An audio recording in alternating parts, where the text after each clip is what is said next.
Hello and welcome back. If you're new to this channel, my name is Hells, or Helen if you prefer. I started off this week with decorating my Christmas cake. This is a very rich fruit cake that I made weeks back, and it's been fed with brandy over the weeks, and it now just needs to be decorated with marzipan and royal icing. Now, to get the marzipan to stick, you need some kind of jam or syrup to make the marzipan stick. Previous years I've used warm sieved apricot jam, but I'm feeling very lazy this year. And I saw online that you can use golden syrup, so that is what I'm going with, and it was a lot easier. I've also used pre-rolled store-bought marzipan for ease, and it was incredibly easy. I did not even need to trim it. I just tucks the ends in. You can use a cake smoother to get a neater finish, but as I'm using royal icing, I didn't feel the need because the icing will smooth everything out. So as long as it's stuck, that's all good. You need to leave the marzipan to dry for a couple of days. And so here I am a couple of days later, and I'm going to make royal icing. Now, I've never done this with any success before, and I have childhood memories, or should I say nightmares, of rock solid royal icing on the Christmas cake. Tough enough to break your teeth. And I was very much hoping that this doesn't happen with this cake, but I'm going to give it a go. So to make the royal icing, start off with 3 egg whites, and I have whipped them until they're frothy, and then I'm going to gradually beat it in 675 grams of sieved icing sugar. So I can use the hand beater for this as well, but you just have to keep it on quite low so as to not overbeat it at this stage. This does take quite some time, even more so because the icing sugar that I had was quite clumpy. But just keep going, a few tablespoons at a time, sieve it in and beat, and just repeat the process until it's very thick and glossy.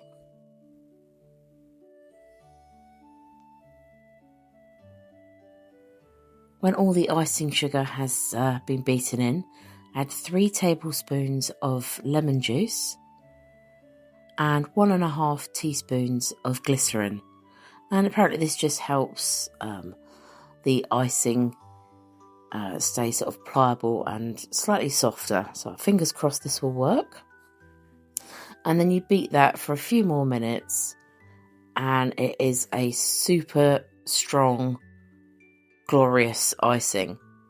And I think this is quite important because I realised before I'd beat it for a few minutes, although it looked like it was holding its shape, you could turn around and a few minutes later and it was beginning to seep a little bit.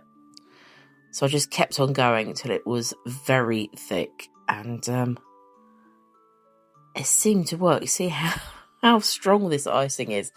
I must admit my arm muscles had a good workout after this. So because the marzipan has had time to dry, don't need to do like a base coat first. You can just pop this straight on. And it is quite a thick covering, but I don't want to overwork it. So I'm just gradually pushing it out to the sides and then down. And I'll try and create a general shape, but I'm not too worried, as I'm going to go for a old school, messed up, spiky royal icing effect for this.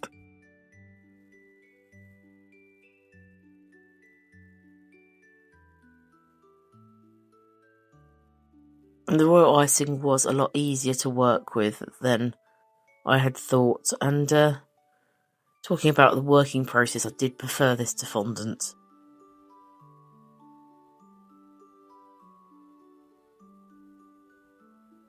So now I've done the sides, I'm just going to try and neaten up the top and the corners.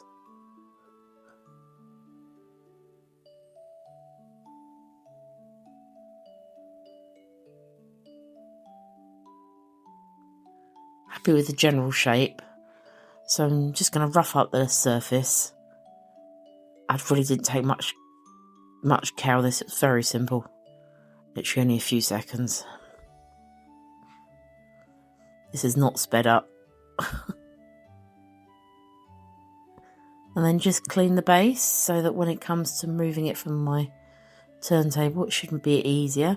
But I'm not going to do that until the icing has had a few hours to set. And I was in a bit of a rush at this point because I had to get to work, and making the icing took longer than I expected. But I'm very pleased with the outcome. I just hope that it doesn't all melt by the time I get home from work. And it hadn't, so I put a ribbon on and I found a little Christmas tree, and voila. So next, this was something I saw on Instagram, and massive apologies because I now can't find the reel to be able to credit the person, so many apologies. But this was a little felt garland, and things like felt sheets I've always got plenty of at home. I need felt sheets, felt balls, glue gun, glue sticks in my very retro Millennium Dome pencil case. They were a bit old, but they do the job. And I've got a template for a holly leaf here, and I'm just going to cut out lots of holly leaf shapes from the felt. Just trying to work out the best way here.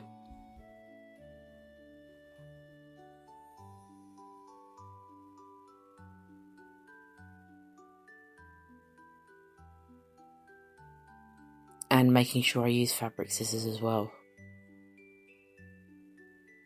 Very precious about my fabric scissors. Like a lot of people, particularly crafters, woe betide if you use them on cardboard.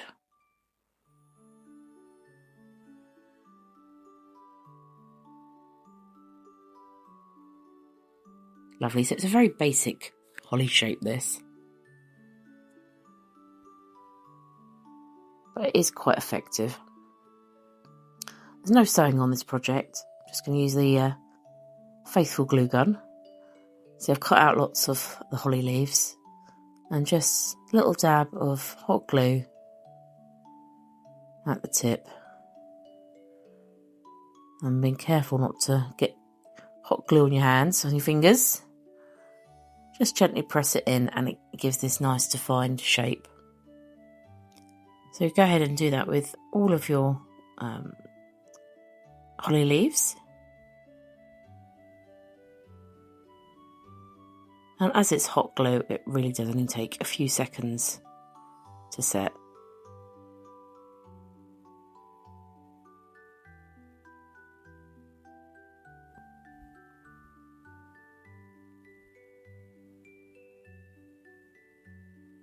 And then once you've got your holly leaves, we start sticking these together. And if a little bit of glue is showing, it's not a big deal because we're going to be covering that end with the felt balls as berries.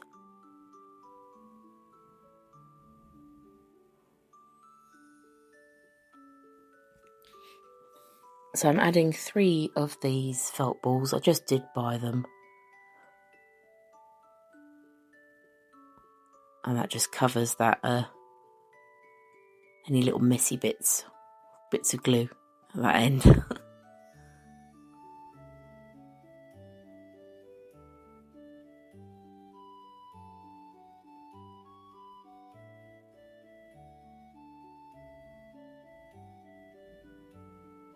So I made about 9 of these holly leaf berry clusters. And I'm just going to add them to a piece of twine using the hot glue gun again to make them into a little garland. Did originally think that they would go nicely on the mantelpiece, and then I realised that if we wanted a real fire, that probably wasn't the best place for it.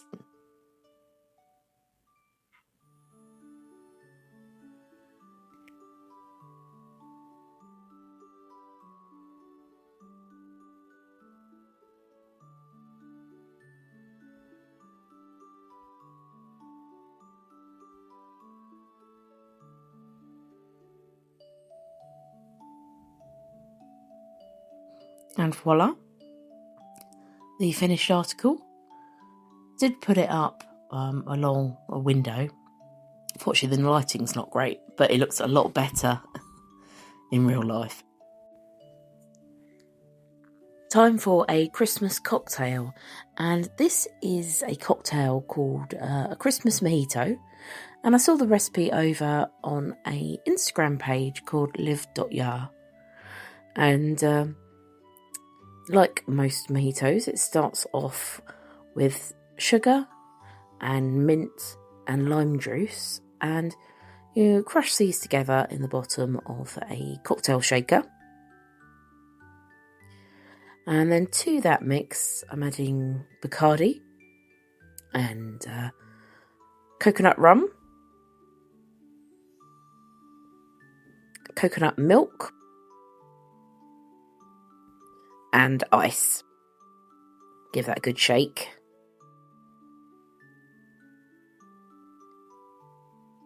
And then pour that into your glass over some fresh ice.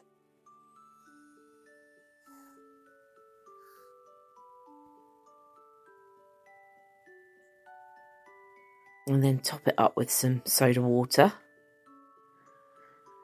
And I'm going to decorate that with some more fresh mint, some pomegranate, and a little dusting of icing sugar. I think that was my favourite of all the cocktails. So here I am. I'm going to make really, I think it's quite an old school traditional dish, bread pudding. Doesn't look particularly attractive, but it's full of very gorgeous, wintry, warming, lovely spices. And this one is a Christmas version using mincemeat instead of like raisins or sultanas. And it was a very last minute thing because Mark adores bread pudding, and we'd gone into our local bakers and they no longer sell this, so I thought, well, something we can do at home. So the recipe uses very cheap white bread, and it really tore up very easily. And to that, we're going to add allspice, cinnamon, water, and mincemeat.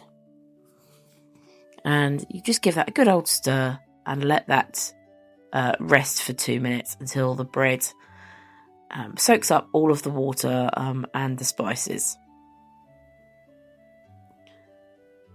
So I suppose the bread essentially replaces the flour. I lost a little bit of the recording, but I creamed sugar and butter together and then beat in eggs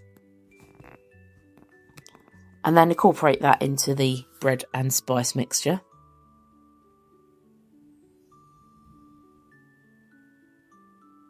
That doesn't take long at all. And then I've got some parchment paper lining my baking dish here. And this smells wonderful. I would have added some orange, but my last orange had disappeared, and I'm blaming Mark on that one. Goes into the oven. It takes some time to bake. I think this one was about 50 minutes. And then I sprinkle it generously with more sugar. cut it up into slabs. And this didn't last long at all because it is one of Mark's favourite dishes. Another little project that I wanted to make this week was some crochet stockings for the cats. So they're very small, and although I crochet, my crochet skills aren't great. I generally make things that are flat 2D projects or granny square based. This is I'm using a card with a pattern on here, but it is a simple granny square that just goes from a round inner and then turns into a square. So I'm using, starting off by using triples. This is UK terms, and I've got 12 on the round here. And I'm using a cotton yarn here with a 2.5mm hook. So onto the next round, where I'm using trebles again, but I'm not finishing them off and then crocheting them together. I can't remember the term for this one, which just makes little clusters. And then making sure I've got 2 chains in between each stitch, so I've got enough gaps to work into. And I'm changing colour on each round here, using some quite Christmassy colours.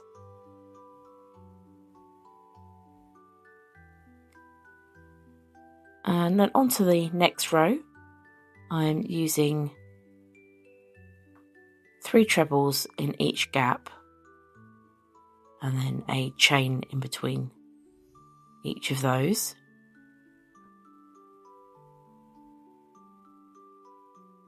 And then similar on this next row of red, except that when it comes to the corners, I'm using double trebles and chaining 3, so we're turning it into a square. So my stitching is not too even. This could do with blocking, but the way I'm turning it into a stocking, I don't think it's going to matter too much. So at this point now it's a square. I'm going to keep on going. But someone was disrupting the process by chewing on my Christmas trees. Fairly standard. Cats in craft room.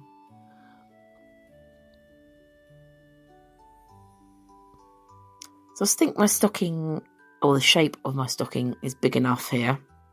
It doesn't need to be particularly big as it's for the cats.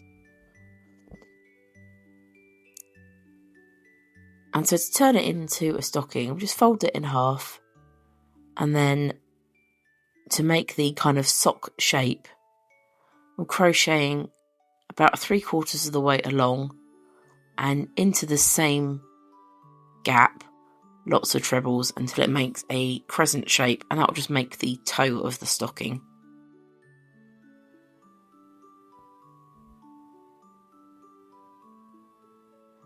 And then at this point, all I need to do is just to crochet around the edge to seal it up. So along there, along the top, then around the edge. At this point, I'm just going to keep going to make a loop, so I've got somewhere to hang this up. So there is one for Rusty, and another one for Banjo. And they're just about the right size for this little knitted mouse to fit in. Happy Christmas, boys.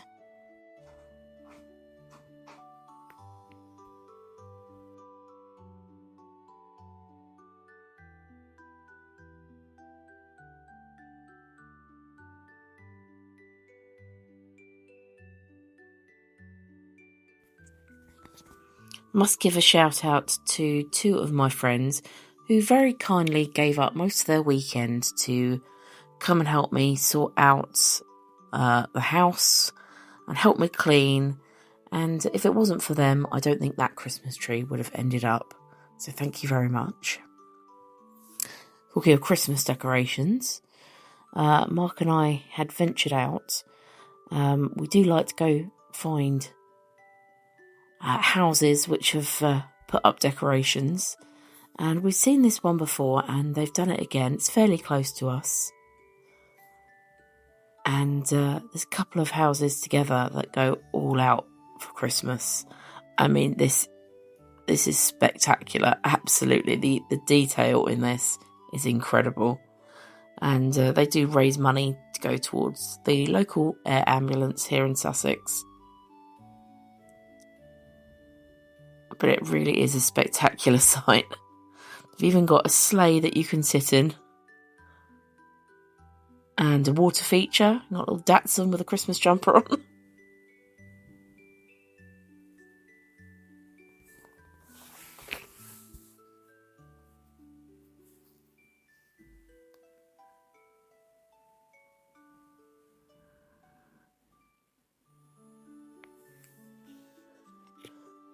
And a water feature there.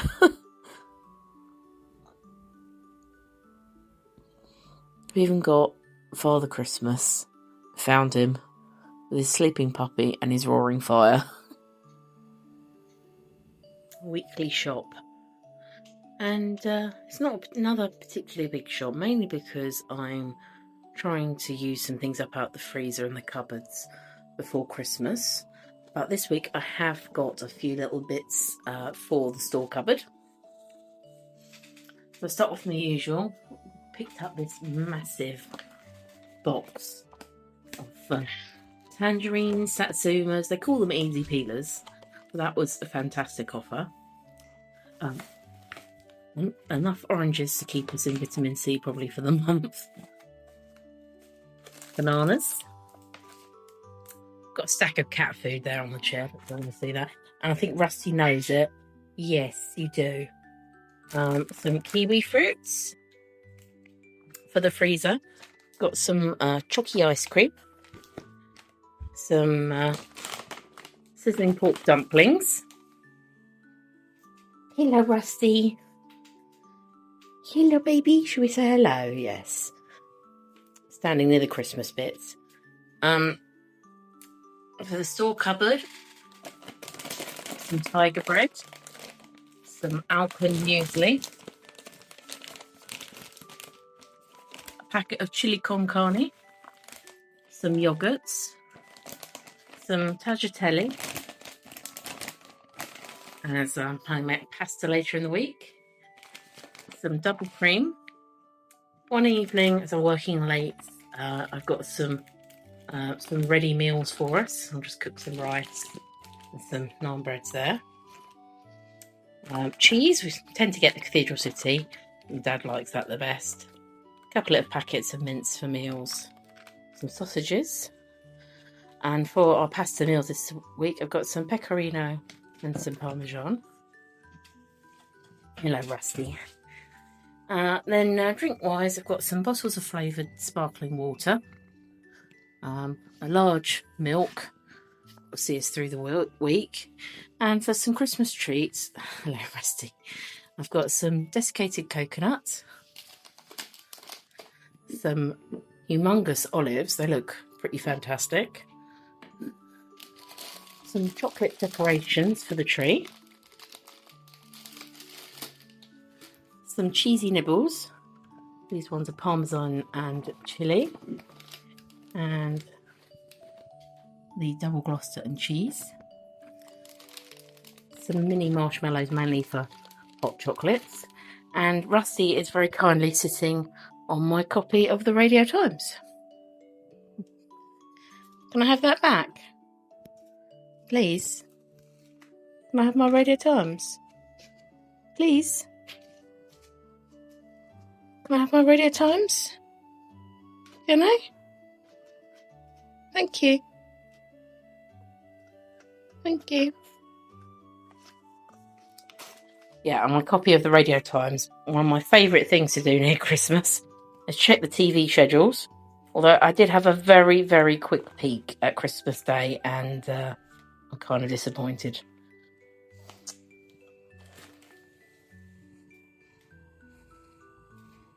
I know, you're after things, aren't you?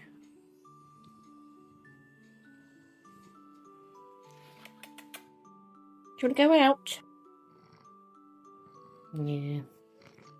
That's my old boy. He's 16. Yes. He's looking a little bit grumpy, but he's purring, so I know he's happy. There you go. See you later.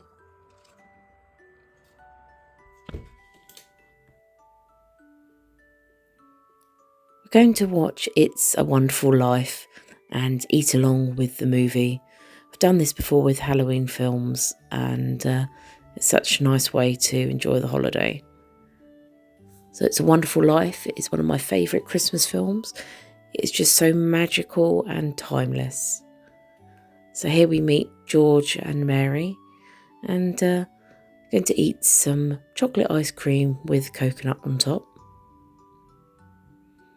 Then next, at George's brother's graduation party, they eat some pies. So what better way to have some apple pie and more ice cream than to celebrate George and Mary's wedding? Let's have some champagne.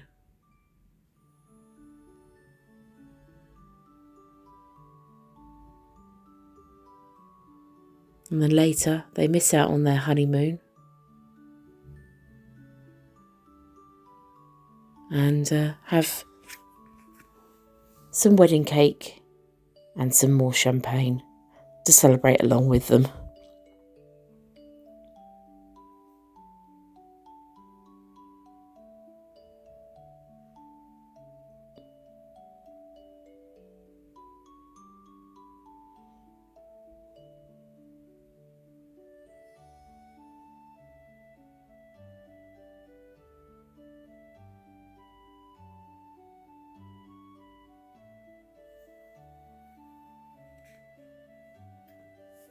Simply adore the nostalgia of this movie. And good old George. He's realised what a wonderful life it really is.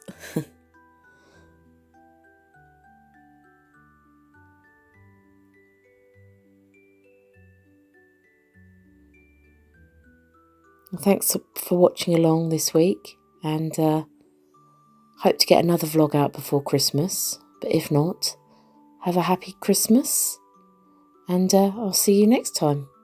Ta-ra for now.